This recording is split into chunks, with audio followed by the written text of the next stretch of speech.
directly in front of us, so that's my responsibility. I'm not trying to be rude. I'm just giving you a view of my best side. I'll keep an eye on the track, make sure everything's in order. When we come to the switch, I need to signal John that the switch is in the proper position.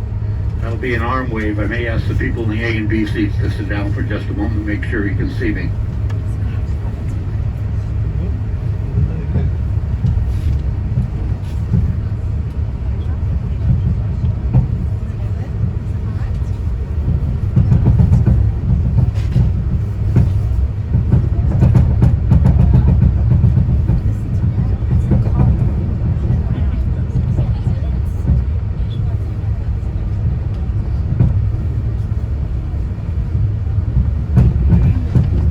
We leave the station, those seats may be a little uncomfortable, tilted forward. In just a few moments, you're going to see why.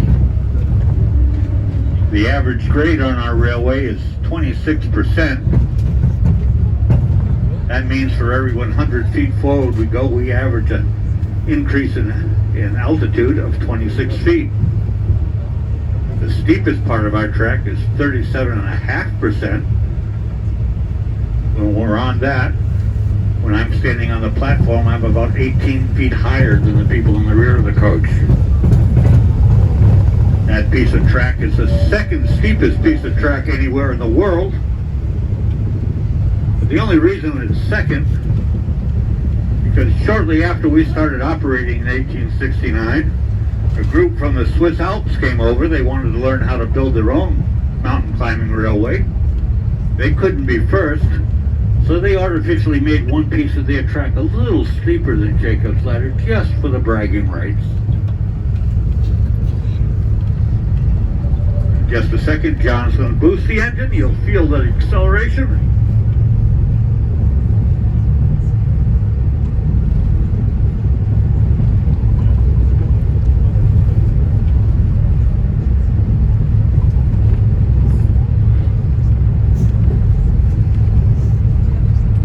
And there we are. We've hit our top speed of 5 miles an hour. It's now safe to stand if you'd like. Again, you can come right up to the doorway, but not out onto the platform. If I'm standing in your way and you want to take a photo, slight tap on the shoulder. I'm happy to move out of the way.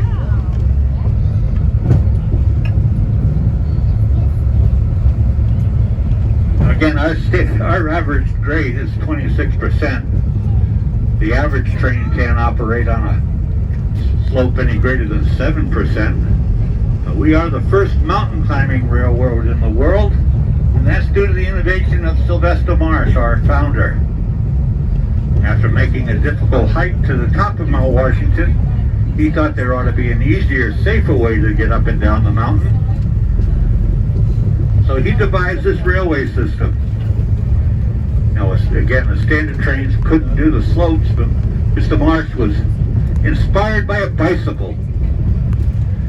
If you look down the center of our track, you'll see what we call a rack. The rack looks very much like a bicycle chain laid end to end. Underneath our engines, we have giant gears, the cogs. As the diesel engine turns the cogs, the teeth of the cogs climb that metal ladder, takes us up the mountain.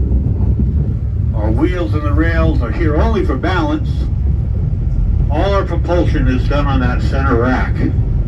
Your speed, you're going downhill, you can pick up speed rather quickly, and you want to be a little further away than your front bumper when you see that boost.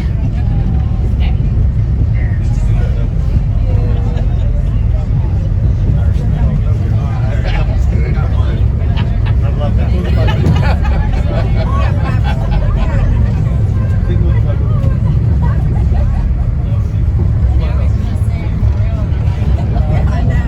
Our railway was constructed shortly after the end of the Civil War here in America. Construction began in 1866, and with a crew of about 300, the roadbed was cleared, grade was made, tracks were put down, and the first paying customers rode to the top of Mount Washington on July 3rd of 1869. Later that summer, President Ulysses S. Grant rode the railway, as did P.T. Barnum. Mr. Barnum of circus fame enjoyed the ride very much. When he stepped off the train, he declared the Cog Railway to be the second greatest show on earth.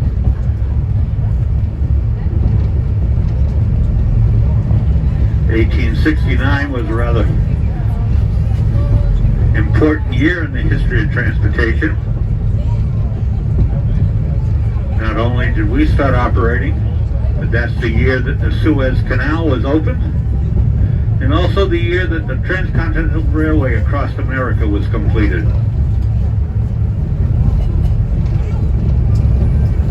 Probably my favorite achievement of the time. In 1869, we had our first electric waffle iron.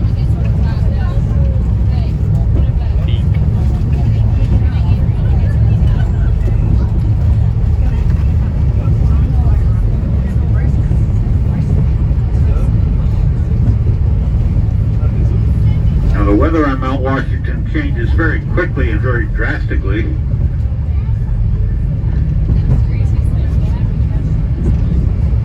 Two weeks ago, on Wednesday, we had temperatures of 55 degrees on the platforms.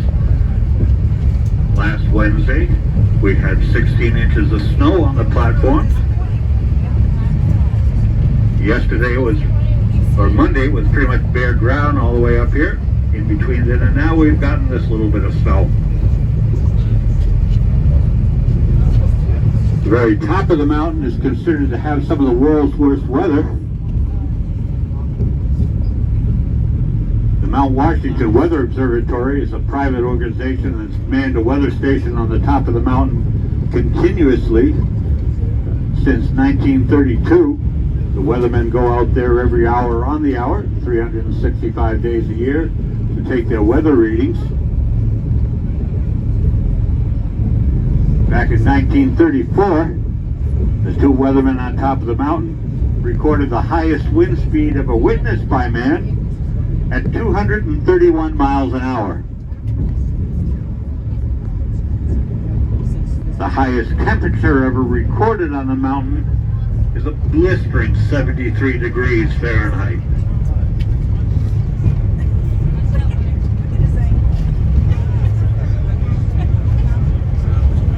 The top of the mountain gets roughly 25 to 30 feet of snow each season, but the prevailing winds out of the west on this side of the mountain blow off almost all the snow above tree line. That's about the 5,000 foot level. Flows off the top of the mountain into the ravines on the eastern side of the mountain. You may have heard of Tuckerman's Ravine. Tuckerman's Ravine, narrow little ravine just off the summit, can get snow buildups of over 200 feet.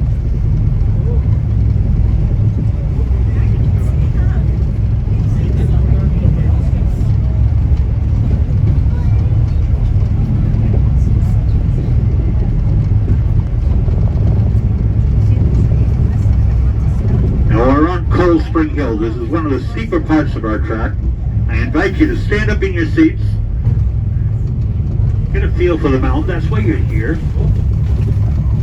To get a little braver, step to the center aisle. Put your hands to your side, lean forward. You're right in the center aisle. Okay, hands to your side, lean forward. Practice your ski jumping. Look straight down. Look down to the floor. You'll see your feet are about 2 feet behind your head.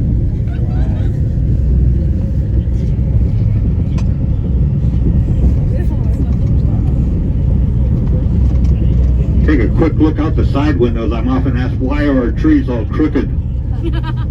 I tell everybody that's because on Arbor Day we bring politicians from all over the country to help us plant trees. But in reality, those trees are growing right straight to the sun the way they should. Our train's on a bit of a tilt.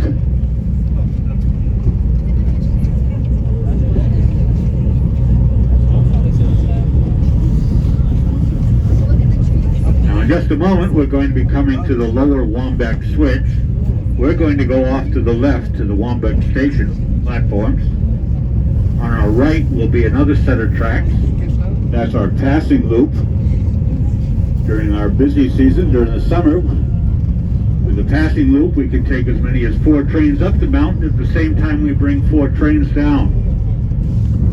Prior to having the passing loop, whenever a train going up the mountain met a train coming down, train going up had to yield the right of way. That involved pulling off onto a siding. To do that, they had to manually move 9 pieces of track, pull onto the siding. Once they were on the siding, they'd move the 9 pieces of track back in place, let the train go by. When it went by, move the 9 pieces of track again, back off the siding, and when they were back on the main line, move those 9 pieces of track one last time and be able to go up the mountain.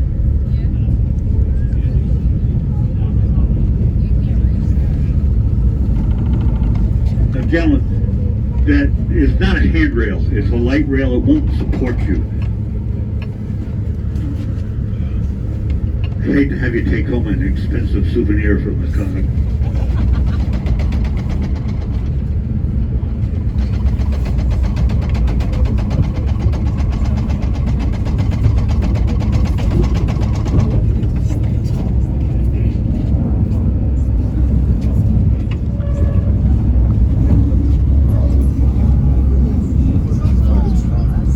With the construction of the passing loop, we've got one giant switch on a piece of track on either end of the loop.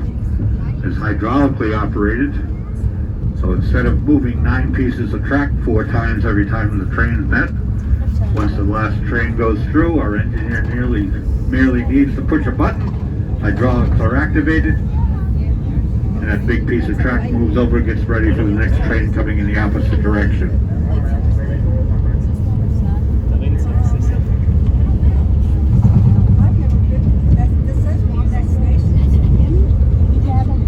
As we come into the station, I'd ask everyone to take your seats, remain seated until we come to a complete stop.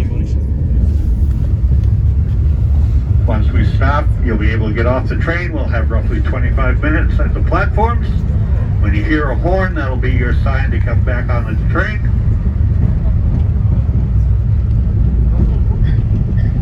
Again, enjoy some hot chocolate, roast some marshmallows, take in the beautiful views.